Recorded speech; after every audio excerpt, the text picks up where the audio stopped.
The technology is relatively new to our country and the uncertainty is equally high. So I would say the government should allow the importation of both fuel-powered and electric vehicles into the country to accommodate the interests of all people.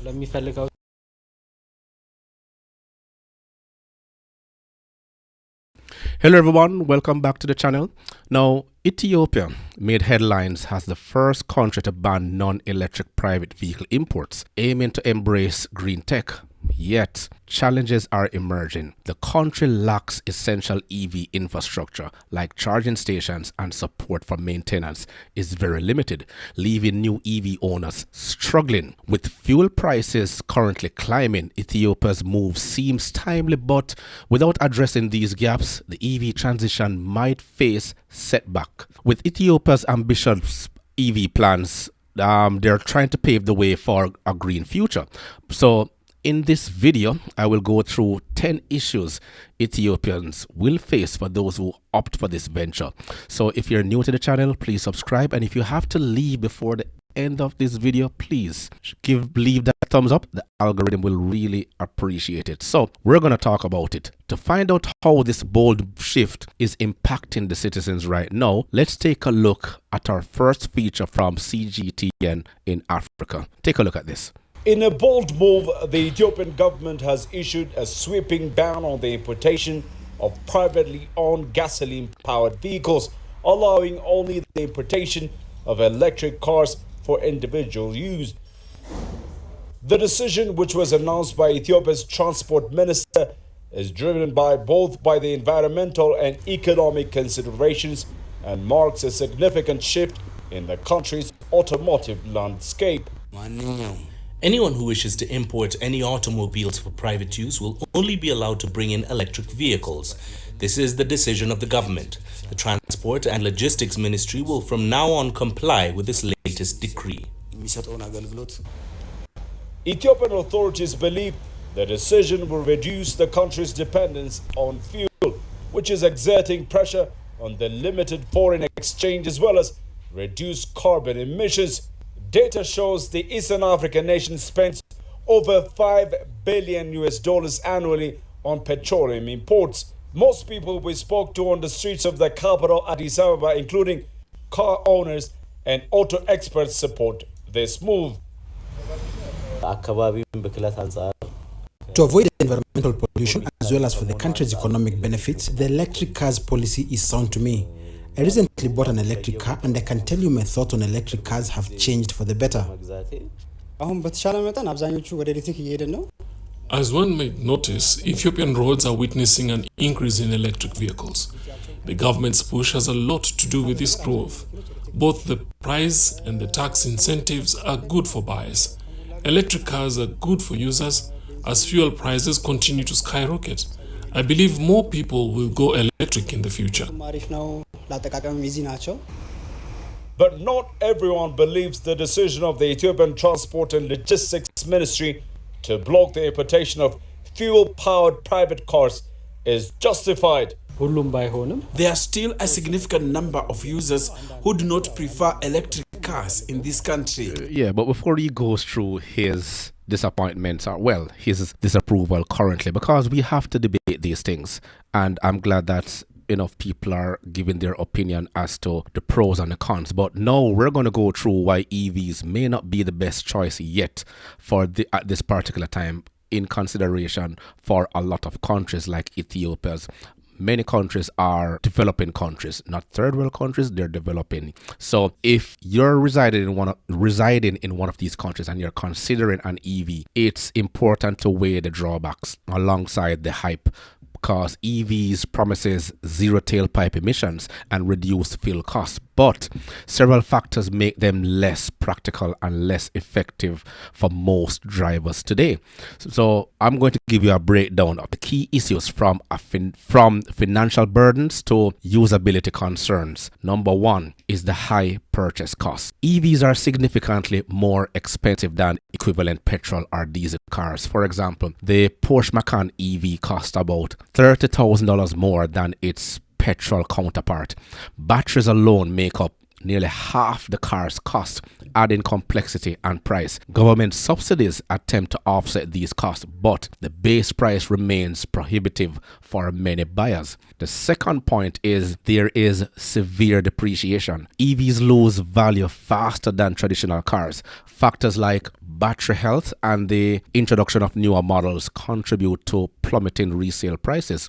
So a used luxury electric vehicle can lose over 50% of its value within just a few years, making them a risky investment. Then number 3, we have high insurance costs. I've gone through this. Insurance premiums for electric vehicles are often higher because damaged batteries pose safety risk, and insurers frequently write off EVs rather than replace parts, leading to higher claims and costs that are going to be passed on to the consumers. Let's hear what he has to say right now, because it's good to listen to the opinions of those who are actually in the trenches and living there.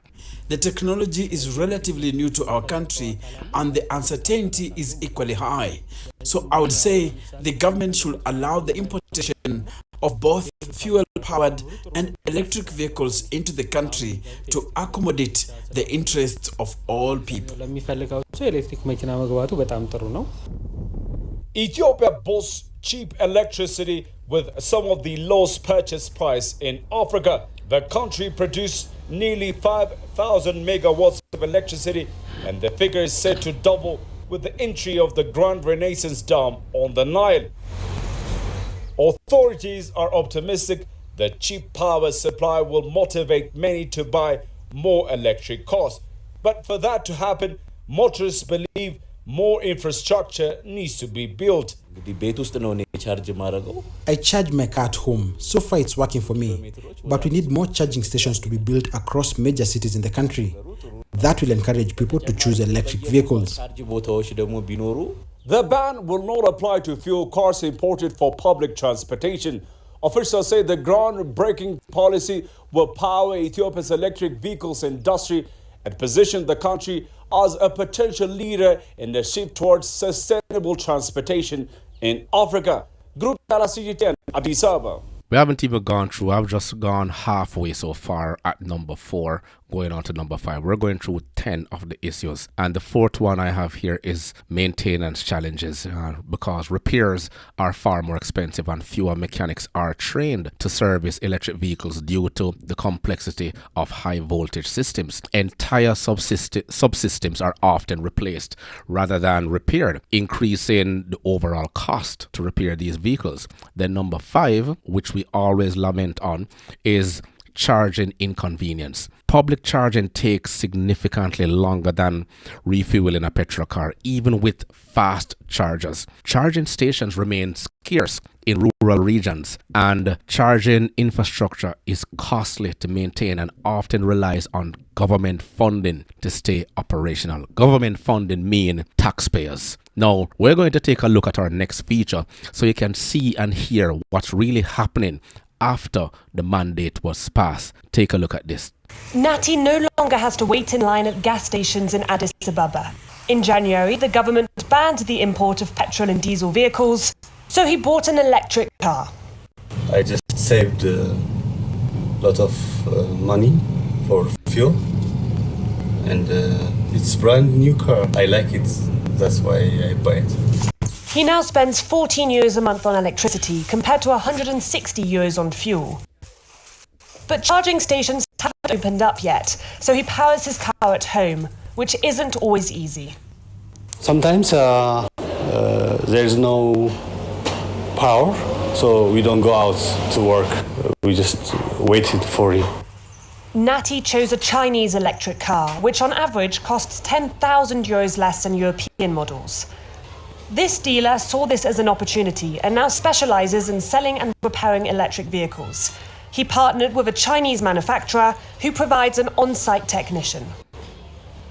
Kim is helping us to fix the cars, and to communicate. Let me jump in right there. You see what I'm talking about? For those who have been rocking with me and I've been highlighting the fact that Chinese businesses and China as a whole have been going into all the other countries that our own legacy automakers are actually not in because they don't see a lucrative market. But China is actually building from the base.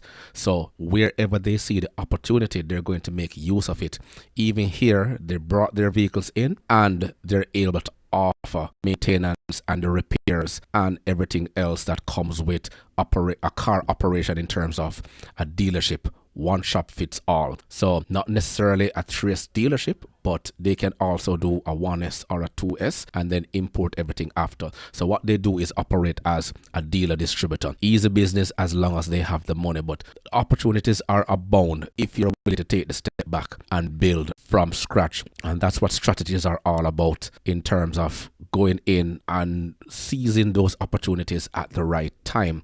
Let's continue. With the factory and train our staffs for future. While electric cars are cheaper to operate, they're still expensive, starting at €25,000.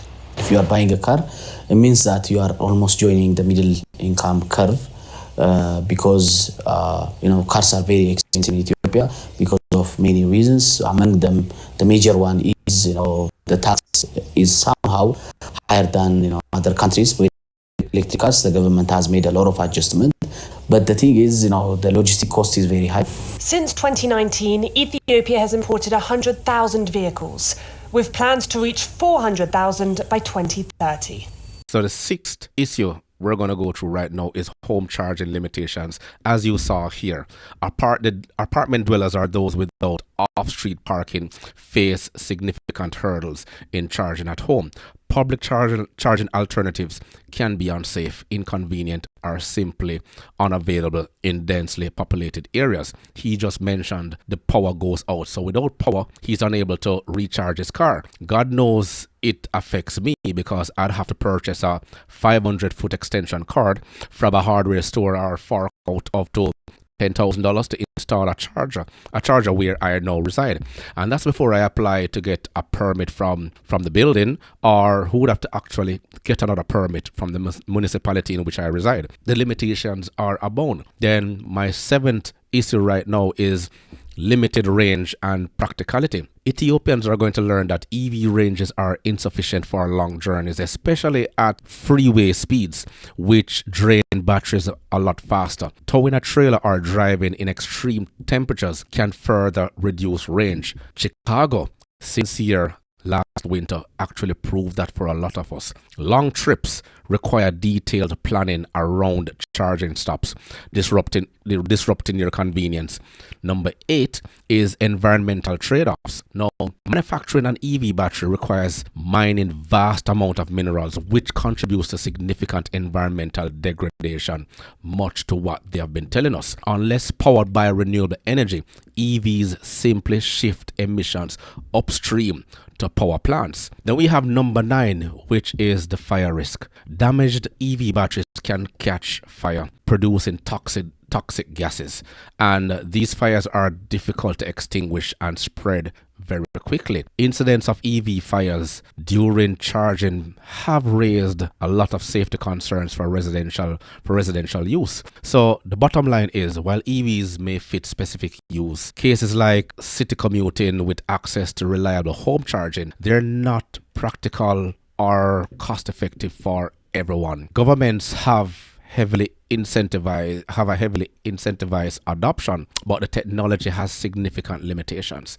Now, for most drivers, maintaining a well-kept petrol or diesel car remains a more economical, environmental friendly, balanced choice until the technology and the infrastructure improves. We will never know when that will be, but as long as there are more than enough taxpayers, I think our leaders can implement additional taxes at will to continue paying for this. Anything is quite possible. As usual, please share your thoughts in the comments below. And our hopes and prayers goes out to all of you in Ethiopia. Anyone within the region of Ethiopia can share more information as what is going on down there. As usual, please do not hesitate to share your thoughts in the comments below or reach out to us. Remember to grab a copy of my ebook, The Parts Manager Guide. Please smash that like button on your way out. It will only take you 1.5 seconds to do so. Until next time.